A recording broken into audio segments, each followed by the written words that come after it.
Neil Young's former wife believed she understood something about him that most people never truly saw. She knew why his bands kept falling apart, not because of the public explanations given in interviews, not because of creative differences or clashing schedules, but because of something deeper in his mind. She watched the same pattern repeat again and again, from Buffalo Springfield to Crosby, Stills, Nash and Young, and with nearly everyone he worked closely with. Then, many years later, in September 2014, something happened that changed everything permanently. David Crosby made a short comment about Neil's new relationship. It was only a few words, but those words cut so deeply that they destroyed any remaining chance of a reunion. What Neil's ex-wife later shared revealed his fears, his emotional scars, and the single moment that made reconciliation impossible. Her truth helps explain decades of broken relationships and unfinished music history. Neil Young's life began with struggle much earlier than most people realize. In 1951, when he was only 5 years old, fear entered his world in a way no child should experience. Polio spread across Ontario, and Neil became one of its victims. He was rushed into Toronto's hospital for sick children, surrounded by white walls, strange machines, and worried faces. Doctors were unsure whether he would survive. The illness left the left side of his body weak, and for months he could not walk. His mother, Rosie, watched her young son slowly drag himself across the living room floor, using chairs and tables for support, teaching himself how to move again step by painful step. While still recovering from polio, Neil was diagnosed with type 1 diabetes. At an age when most children were learning how to play freely, he was learning how to survive with daily insulin injections and constant monitoring. The polio vaccine did not become available until 1955, so his recovery was slow and uncertain. His family even took him to Florida for the winter, hoping warmer weather might help his healing.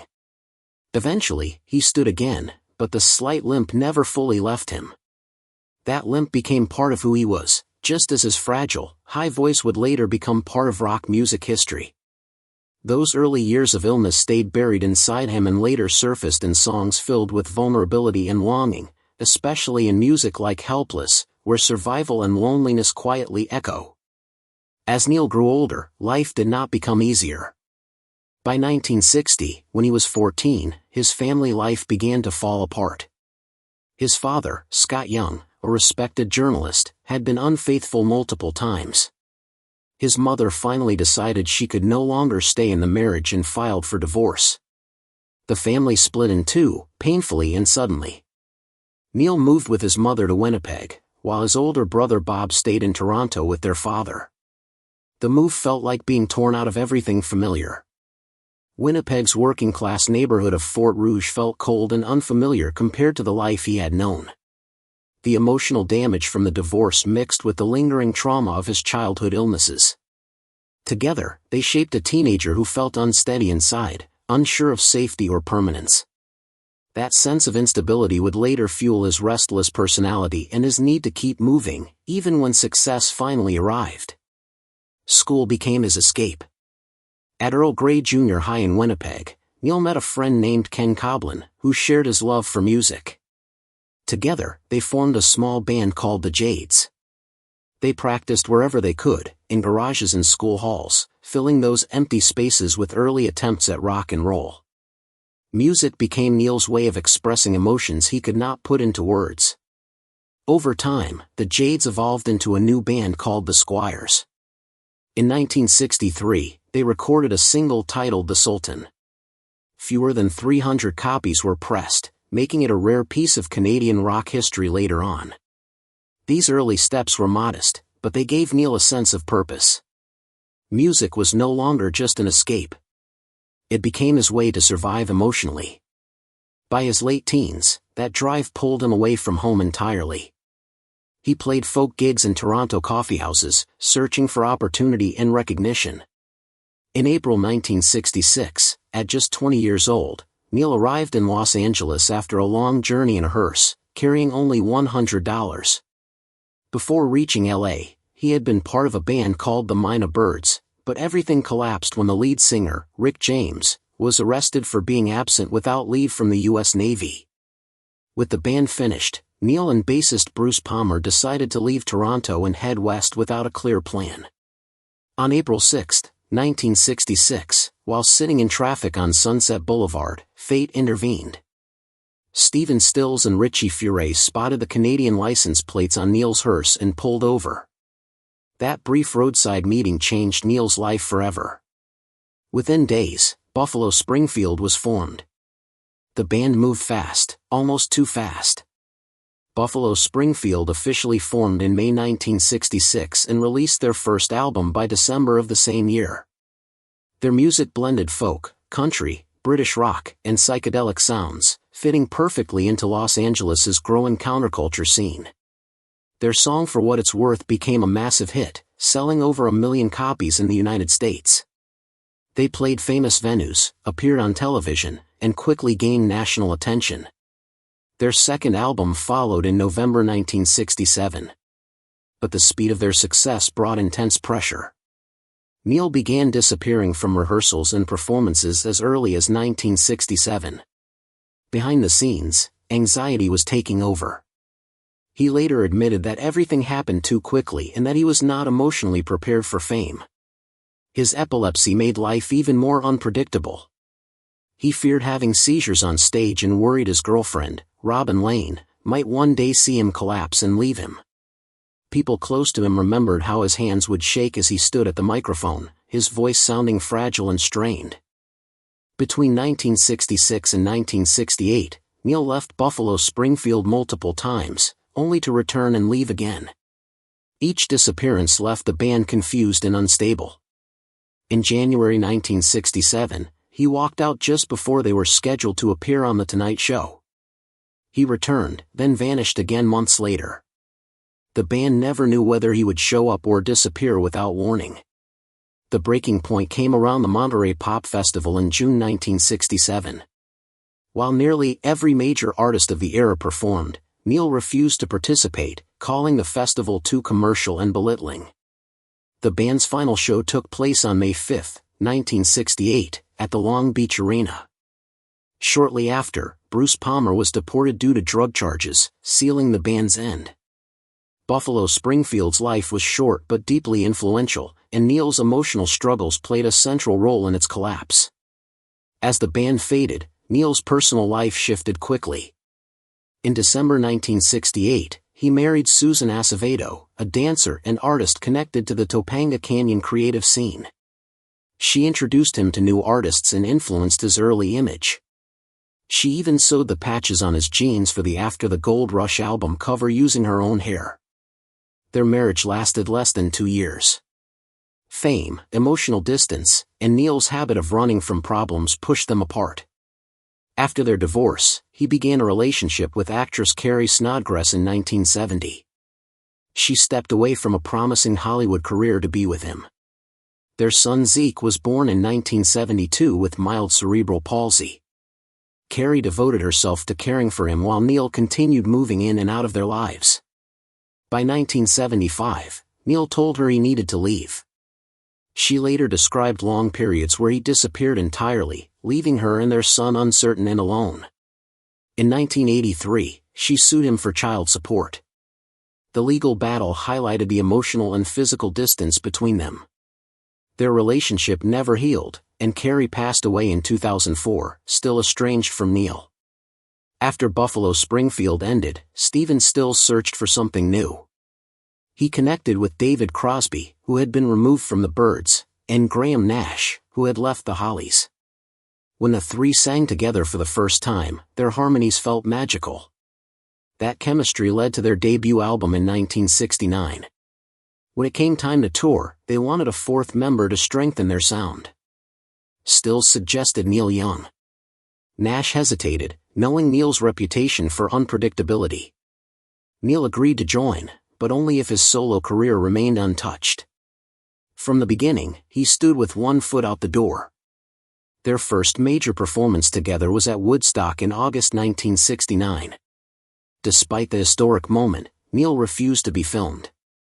As a result, the famous Woodstock documentary featured CSN, not CSNY. Many people still do not realize Neil performed there at all. Soon after, the group entered the studio to record Deja Vu. The sessions were long, emotional, and filled with conflict. Personal grief, breakups, and clashing egos spilled into every recording. Arguments were constant, and tensions escalated on tour. By mid-1970, the pressure exploded. Arguments on stage, backstage fights, and bruised pride pushed them to the edge. Eventually, they walked away mid-tour, ending CSNY before it had even lasted a full year. Years later, Neil's life continued to shift. In December 1974, he walked into a small diner near his ranch in California and met a waitress named Peggy Morton. She lived simply, far removed from fame. Something about her grounded him.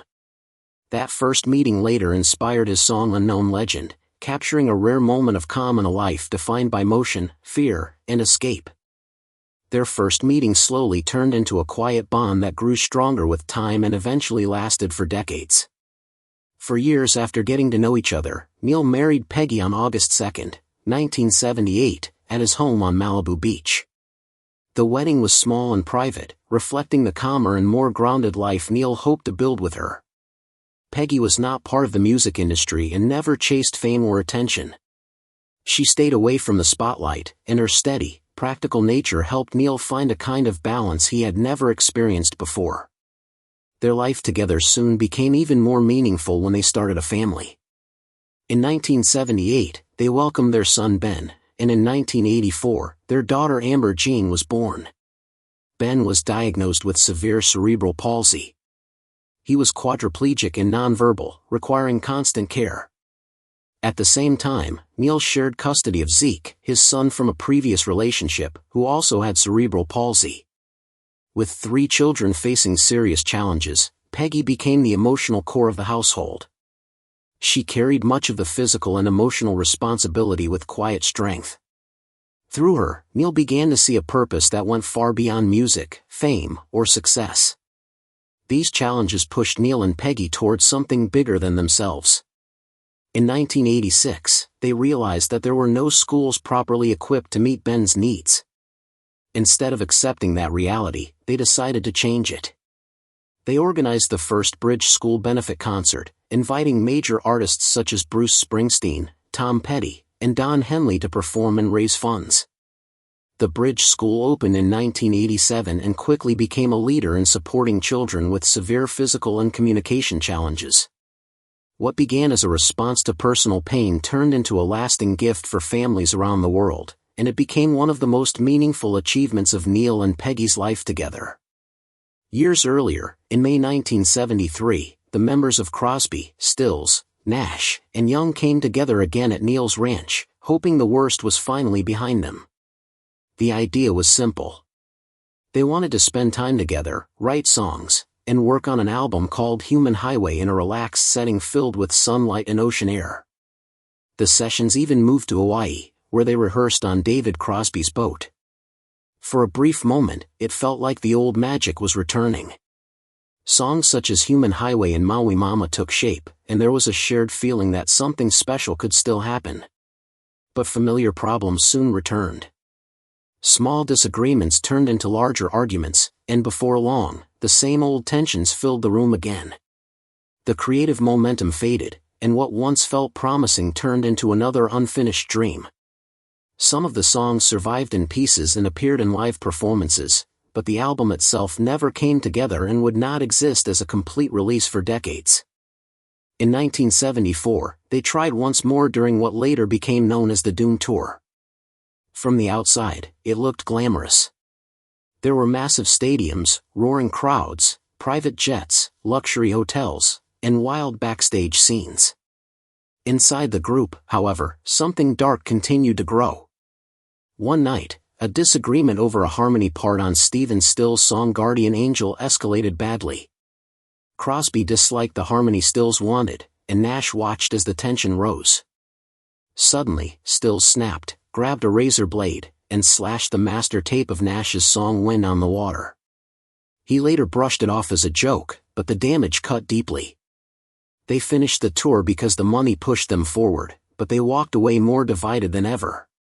In 1976, they gathered again in Miami, hoping time had softened old wounds.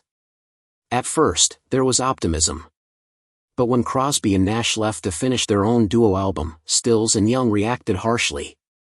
They erased Crosby and Nash's vocal tracks from the master tapes, wiping out months of work in a single act of revenge. Once again, no album came from the sessions.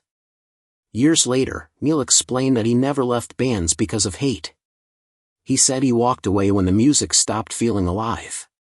If the environment began to feel toxic or suffocating, he believed leaving was the only way to protect the love he had for music. That belief guided his decisions with Buffalo Springfield and later with CSNY. He felt that music needed space to breathe, and when that space disappeared, he moved on. That same year, Stills and Young tried to move forward together as the Stills Young Band. They released an album called Long May You Run and planned a full tour. But conflict followed them again. They argued over nearly everything, including which musicians should be on stage. Stills preferred polished, professional players, while Young wanted Crazy Horse, the raw and unpredictable band he trusted deeply. After only 18 shows, Young left. He wrote a short note, left it backstage, told Stills to eat a peach, and disappeared. The tour collapsed, fans were angry, legal issues followed, and the two men drifted apart once again. Young returned to Crazy Horse, and the split became another painful chapter in their history. Over the years, Neil spoke openly in interviews about his pattern of leaving. In conversations like the one he had with Howard Stern, he explained that he never walked away from love itself. He only left situations that started to poison what he cared about. When a band lost the purpose that brought it together, he stepped back so the music could survive somewhere else. That philosophy became the clearest explanation for his long history of sudden exits, not only from bands but from relationships as well. While Neil was protecting his creative space, David Crosby was fighting a much darker battle. By the mid-1970s, Crosby's drug use had become extreme. Years of cocaine use destroyed his septum, and he began freebasing with ether, smoking massive amounts daily. He mixed crack with heroin and spiraled into paranoia and confusion. Legal trouble followed him everywhere. Even after suffering a seizure in 1982 and crashing his car into a concrete divider, he believed he was still in control. Police found cocaine and a loaded gun in the car, and more arrests followed. His addiction destroyed his finances and most of his relationships, leaving him isolated and unstable. In December 1985, everything finally collapsed. Crosby reached the dock where his boat was tied, barefoot and wearing only a red t-shirt, and realized he could not escape anymore. Instead of running, he turned himself in. That decision led to prison. Crosby later said that prison saved his life and helped him find sobriety. Still, the damage he caused during those years left deep scars in his friendships, especially with Neil, Stills, and Nash. Even after getting clean, health problems followed him, including the need for a liver transplant, constant reminders of how close he came to losing everything. Through the 1990s and early 2000s, CSNY reunited several times for tours. These reunions were not driven by friendship but by contracts and business arrangements. The CSNY 2K tour in 2000 was hugely successful, with expensive tickets and long shows. Neil showed up, delivered powerful performances, and returned to his solo career as soon as the tour ended. More tours followed in 2002 and 2006, but the warmth of the early years never returned. As time passed, Crosby became more outspoken about his frustration with Neil. In interviews, he called Neil selfish and impossible to work with. He admitted that money mattered to him and that he wanted reunion tours even when personal bonds were weak. His old conflicts with Nash also resurfaced, and he accused Nash of choosing money over loyalty. Neil, meanwhile, stayed consistent. Peggy once explained that Neil always left when things drifted away from their original meaning. He returned to his solo work and to Crazy Horse, where his music felt most honest. That pattern extended into his personal life. On July 29, 2014, Neil filed for divorce from Peggy after 36 years of marriage. Fans were shocked, having long viewed them as one of rock's most stable couples. Peggy filed her own response weeks later. Rumors quickly surfaced that Neil had begun a relationship with Daryl Hannah before the marriage ended. Though the divorce proceeded quietly, the emotional impact was enormous. Neil and Daryl's relationship had grown over time, and when it became public, it deeply hurt Peggy. The situation exploded in September 2014 when David Crosby gave an interview calling Daryl Hannah a purely poisonous predator. He said he feared Neil would be hurt. Those words spread rapidly and ignited a reaction Neil would not forgive. He declared that he would never reunite with Crosby, Stills, and Nash again. He refused to speak Crosby's name and referred to the group only as Stills, Nash, and Young. Crosby later apologized publicly, admitting he was wrong, but the damage was done. Peggy Young passed away on January 1, 2019, after battling cancer. Friends said she never fully recovered from the divorce. She poured her pain into her album Raw, describing it as a journey through grief.